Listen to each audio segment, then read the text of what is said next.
और हम पढ़ रहे थे क्लास 8 के मैथ के chapter number 3 understanding quadrilaterals. Last video में हमने देखा एक्सरसाइज 3.3 और इस वीडियो में हम प्रूव करेंगे properties of rhombus and rectangle. तो शुरू करते हैं। तो देखते हैं पहला प्रॉपर्टी है diagonals of a rhombus bisect the corresponding angles. एक रम्बस के जो डायगोनल्स होते हैं वो कॉरेस्पॉन्डिंग एंगल्स को बाइसेक्ट करते हैं। अब कॉरेस्पॉन्डिंग एंगल्स कहने का क्या मतलब है, तो देखते हैं पहले रॉम्बस।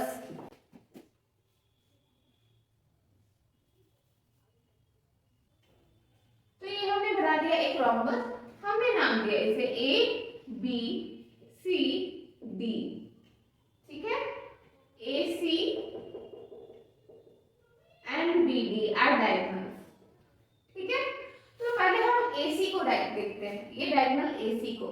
तो जब AC को देख रहे हैं तो ये A से स्टार्ट हो रहा है और ये C पे खत्म हो रहा है, कह सकते हैं, या फिर दूसरे तरीके से कह सकते हैं C से स्टार्ट हो रहा है और A पर खत्म हो रहा है। तो हम दोनों ही तरीके से कह सकते हैं कि यहाँ A से भी शुरू हो रहा है और C से भी शुरू हो रहा है। तो जो भी डायगोनल जहाँ से निकलता है या शुरू होता है उसे हम कॉरेस्पॉन्डिंग एंगल कहते हैं।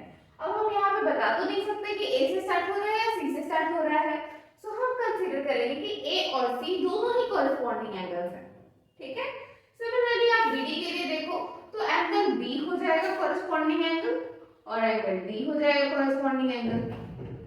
ठीक है, और हम मान लेते हैं कि ये दोनों जहां मिल रहे हैं इस पॉइंट को है O नाम। ठीक है, सो गिवन लिखते हैं पहले।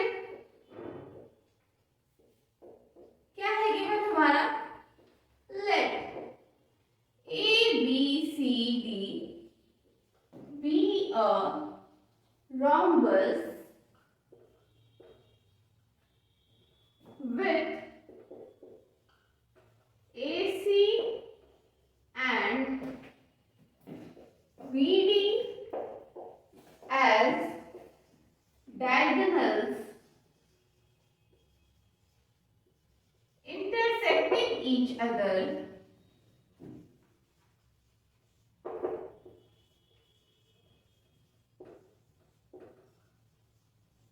at O। ठीक है, ABCD एक रॉम्बस है जिसमें AC और BD डायगोनल्स है और एक दूसरे को O पर इंटरसेक्ट कर रहे हैं। तो हमें क्या प्रूफ करना है, ठीक है, प्रूफ में हम चार ले सकते हैं।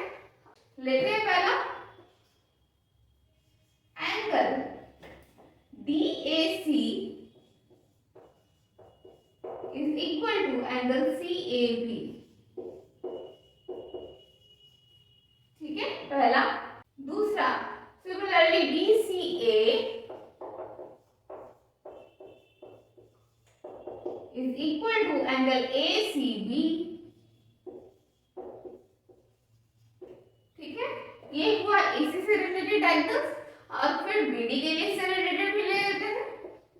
थर्ड हमारे पास है DBA equal to DBC, angle DBC। ठीक है, फोर्थ, D से related ADB, angle ADB equal to angle CDB, angle CDB। ठीक है, ये सब हमें प्रूफ करना है। इसमें से अगर आप कोई दो भी प्रूफ कर लो तो बाकी के दो आप सिमिलरली प्रूफ कर सकते हो। हम यहाँ चार ही बना देते हैं। ठीक है, लिखते हैं हम proof. In triangle ACB, ABC इस तरह से लिख रहे हैं। ठीक है, एंड ट्रायंगल ABC। ठीक है, triangle ABC and triangle ADC, triangle ABC and triangle ADC। ठीक है, अब इसमें देखते हैं कि क्या क्या चीजें हमारे पास है। तो आप देखो AB जो होगा ये इक्वल टू AD होगा। ये AB जो होगा ये AD के इक्वल होगा। क्यों होगा? क्योंकि दोनों ही साइड ऑफ रोम्बस है। रोम्बस का ऐसा पैरेललोग्राम होता है ना, सारे साइड इक्वल होते हैं, तो AB और AD इक्वल होगा। क्यों होगा? Side of rhombus. ठीक है। Next, AC is equal to AC। क्यों? ये कॉमन आर्म है। Next, BC is equal to DC। क्यों? ये भी साइड ऑफ रोम्बस।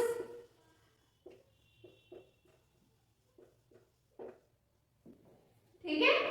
अब देखो आप, ट्रायंगल ABC जो है ये कंग्रुएंट हो गया ट्रायंगल ADC के। क्यों कंग्रुएंट हो गया? क्योंकि सारे ही साइड मैच कर रहे हैं, साइड साइड साइड। ठीक है, साइड साइड साइड, ये हो गया यूजिंग SSS क्राइटेरिया ऑफ कंग्रुएंसी।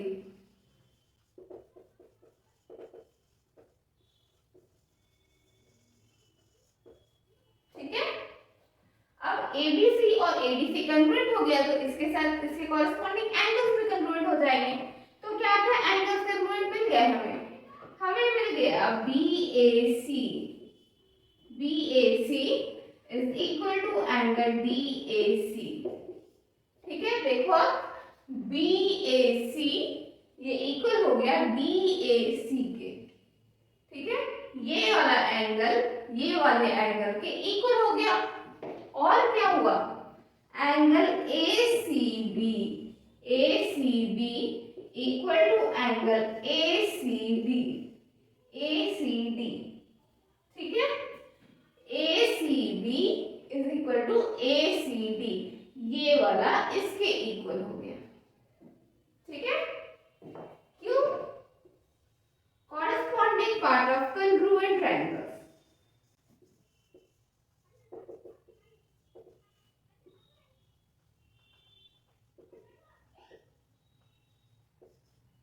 ठीक है, इस तरह से ये इक्वल हो गया। अब ये तो रहा हमारा एंगल A और एंगल C से रिलेटेड, यानी कि हमारा AC से रिलेटेड एंगल्स हमें प्रूव हो गया। अब इसी तरह से हम BD से रिलेटेड एंगल्स भी प्रूव कर सकते हैं। कैसे? तो हम यहाँ पर थोड़ा थोड़ा चेंजेस कर जाते हैं और आप समझ जाना, बिल्कुल इसी तरह से चलेगा आगे। ठीक है, तो देखते हैं। सबसे पहले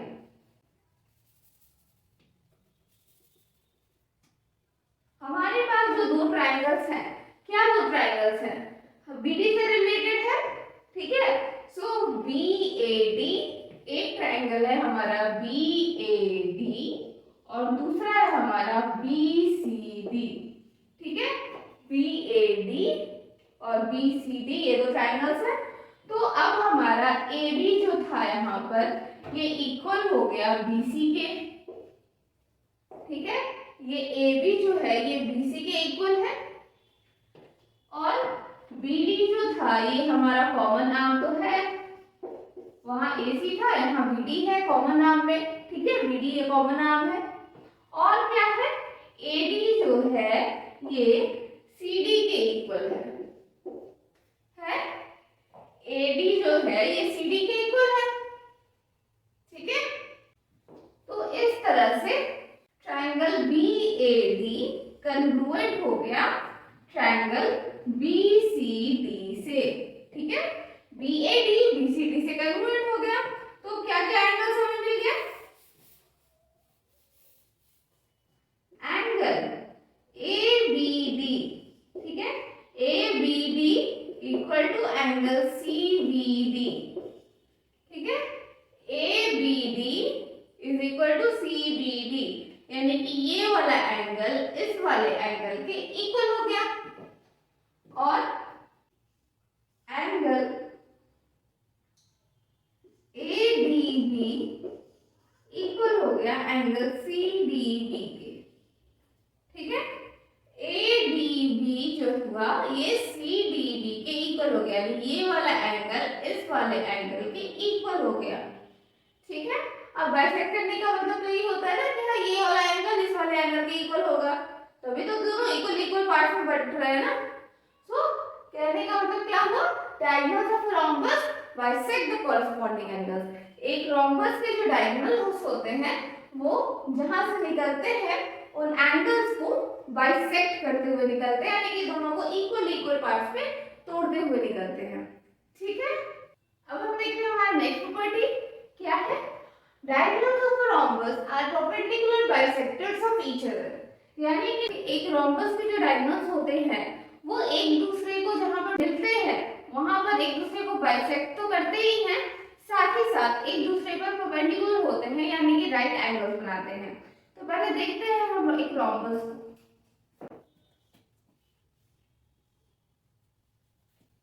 ये हमने बनाया एक रोम्बस, नाम दिया इसे ए बी सी डी, जिसमें ए सी और बी डी डायगोनल्स हैं।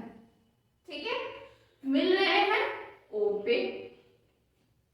AC और BD डायगोनल्स है जो कि O पर मिल रहे हैं। ठीक है, अब कहा क्या गया है, कहा गया है कि ये वाला इसके इक्वल होगा और ये वाला इसके इक्वल होगा, साथ ही साथ सारे ही एंगल्स यहाँ पर राइट एंगल्स बन रहे होंगे। ठीक है, क्या है given, let ABCD be a rhombus with AC and BD as diagonals intersecting each other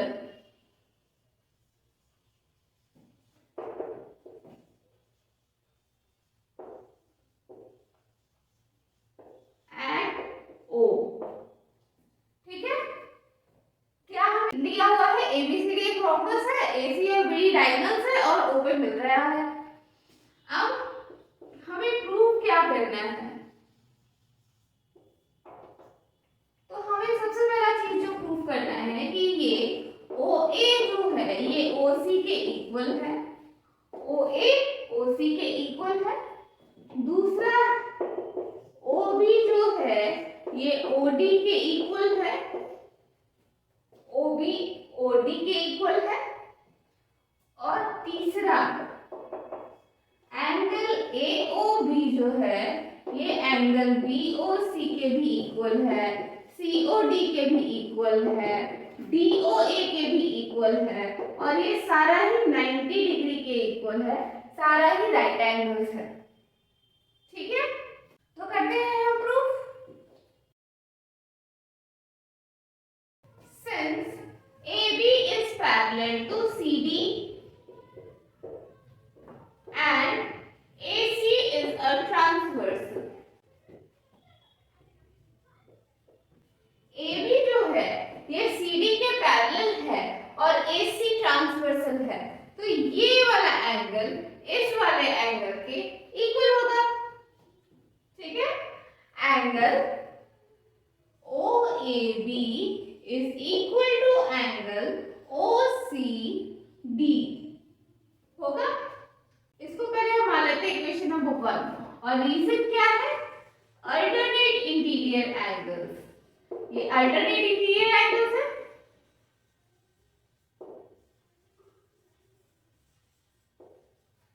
ठीक है, अब देखो आप एक triangle AOB and triangle COD, AOB और ट्रायंगल COD में हमारे पास क्या क्या है, तो सबसे पहला एंगल OAB जो है ये एंगल OCD के इक्वल है।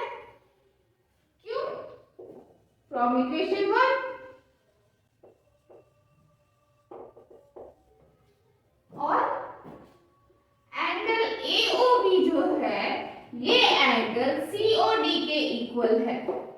अब AOB जो है AOB और COD ये इक्वल कैसे है, तो आप देखो दो जब एक दूसरे को इंटरसेक्ट करता है तो क्या होता है, हमारे पास चार एंगल्स मिलते हैं। ठीक है, अब आप इस वाले एंगल को देखो, ये वाला एंगल, ठीक है, ये वाला एंगल इस लाइन पर है और ये वाला एंगल भी इसी लाइन पर है, तो ये दोनों मिला करके एक लीनियर पेयर बनेगा। ठीक है, और आप ये वाला लाइन देखो, ये एंगल इसके साथ भी तो लीनियर पेयर बनाएगा ना, मतलब ये वाला एंगल इसके साथ भी लीनियर पेयर बना रहा है और इसके साथ भी लीनियर पेयर बना रहा है। अब ये बीच वाला एंगल तो एक ही है, तो ऑब्वियसली ये दोनों एक दूसरे को इक्वल होगा, और ऐसे एंगल्स को हम वर्टिकली ऑपोजिट एंगल्स कहते हैं, और ये दोनों भी वैसा ही एक एंगल है। ठीक है, तो AOB और COD जो है ये वर्टिकली ऑपोजिट एंगल्स हैं।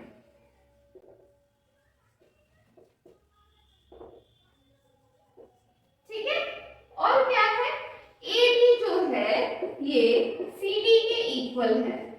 क्यों? साइज ऑफ रोम्बस, रोम्बस के सारे साइज इक्वल होते हैं, तो ये भी इक्वल है। ठीक है, तो इस तरह से हमारा ट्रायंगल AOB जो है ये कन्ग्रुएंट हो गया ट्रायंगल COD से, हो गया। रीजन क्या है, using angle side criteria for congruency.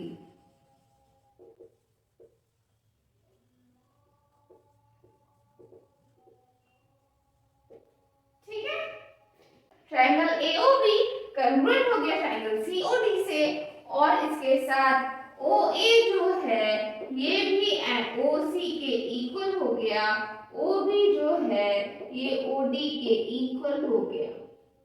ठीक है, कैसे हो गया, corresponding parts of congruent triangle.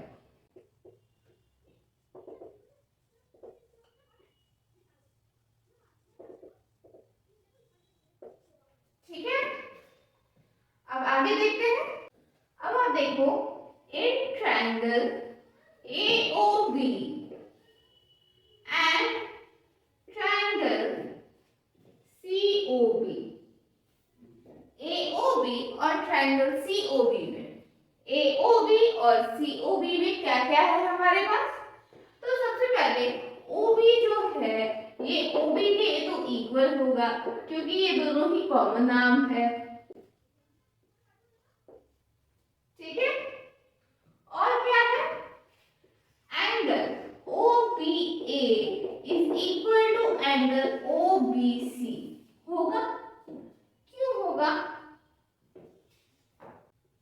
Corresponding angles bisected by diagonal BD, diagonal BD जो है ये एंगल B को बाइसेक्ट किया है, तो जो कॉरेस्पॉन्डिंग एंगल्स बना है यानी कि एंगल OBA और OBC, इसीलिए ये दोनों एंगल्स इक्वल है। आगे AB is equal to BC, क्यों, साइड ऑफ रोम्बस। ठीक है, इस तरह से हमारा ट्रायंगल AOB जो है ये कन्ग्रुएंट हो गया ट्रायंगल COB से। क्यों हो गया, using side angle side criteria for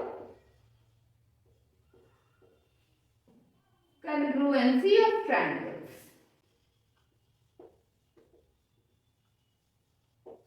ठीक है, OB जब OB के इक्वल हो गया, ये वाला एंगल इंक्लूड हो गया और ये वाला साइड इक्वल हो गया, तो साइड एंगल साइड से ये दोनों ट्रायंगल कन्ग्रुएंट हो गया, और इस तरह से हमारे पास एक एंगल और आ गया, एंगल AOB जो है ये इक्वल हो गया एंगल COB के, या फिर आप लिख सकते हैं एंगल BOC के।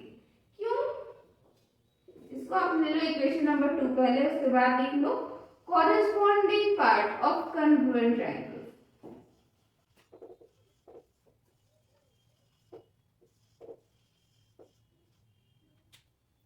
ठीक है, अब आप देखो एंगल AOB जो था ये तो एंगल COD के इक्वल था। था, अभी हमने लास्ट पार्ट में देखा था।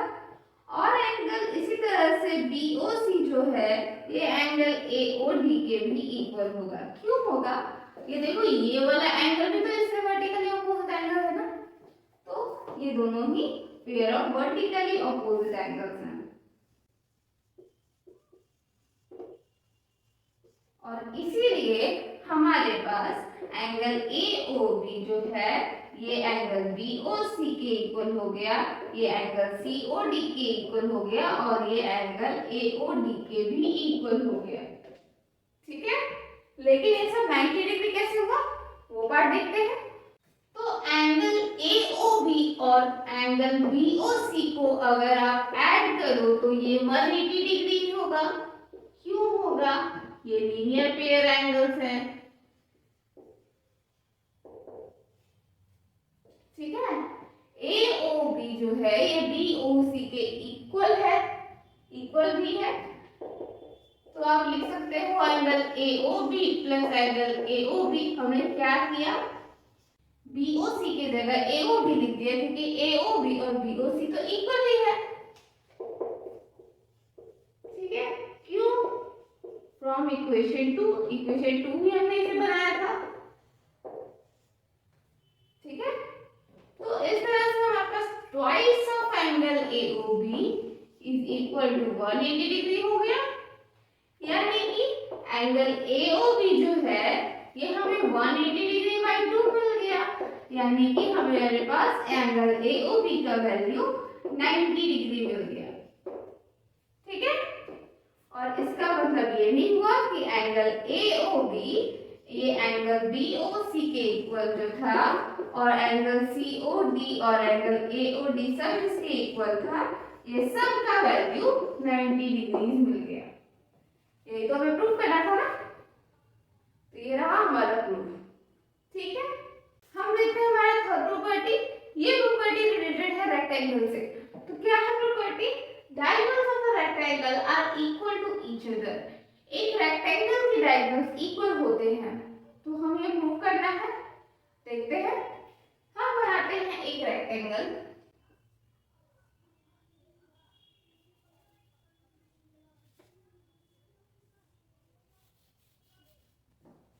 ये रहा हमारा डायगोनल, नाम दिया इसे हमने ABCD और हमने बनाया ये AC और ये BD।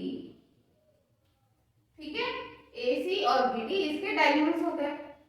ठीक है, तो गिवन क्या है हमारे पास? गिवन में late ABCD be a rectangle with AC and BD as diagonals। ठीक है, ABCD एक रेक्टेंगल है, AC और BD इसके डायगोनल्स हैं, तो हमें क्या प्रूव करना है? हमें प्रूव करना है कि ये AC जो है ये BD के इक्वल है। ठीक है, AC BD के इक्वल है, तो हम कैसे प्रूव करेंगे? प्रूफ देखते हैं। ठीक है, हम दो ट्रायंगल्स लेते हैं, लिखते हैं in triangle ACB and triangle BDA। ठीक है, ACB और BDA इन दोनों ट्रायंगल्स में आप देखो तो क्या क्या है हमारे पास? AB is equal to AB होगा। क्यों? ये तो कॉमन नाम है। ठीक है, angle ABC is equal to angle DAB होगा। एंगल ABC और एंगल DAB दोनों ही राइट एंगल्स हैं। ठीक है, these are right angles, या फिर आप लिख सकते सकते हो एंगल्स ऑफ अ रेक्टेंगल।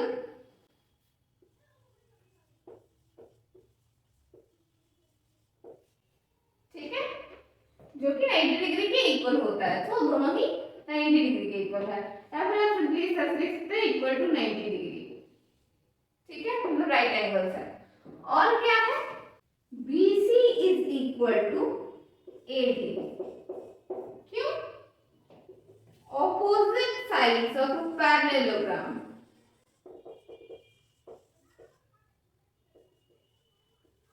ठीक है, रेक्टेंगल जो है ये भी एक पैरेललोग्राम ही है जिसके सारे एंगल्स इक्वल होते हैं, राइट एंगल के इक्वल होते हैं, इसीलिए BC और AD भी इक्वल होगा, जो कि ऑपोजिट साइड्स है।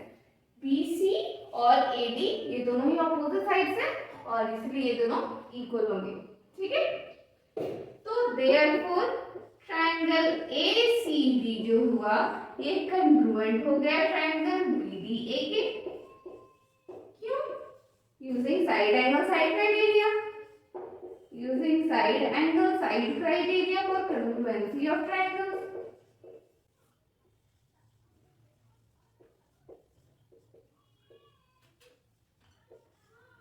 ठीक है,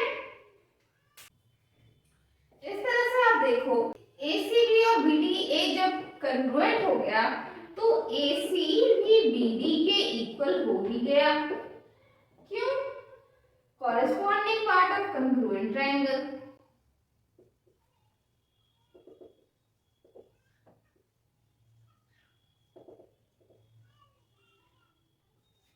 ठीक है, तो AC हमारा BD के इक्वल हो गया, ये भी तो हमें प्रूफ करना था, तो हमारा प्रूफ हो गया।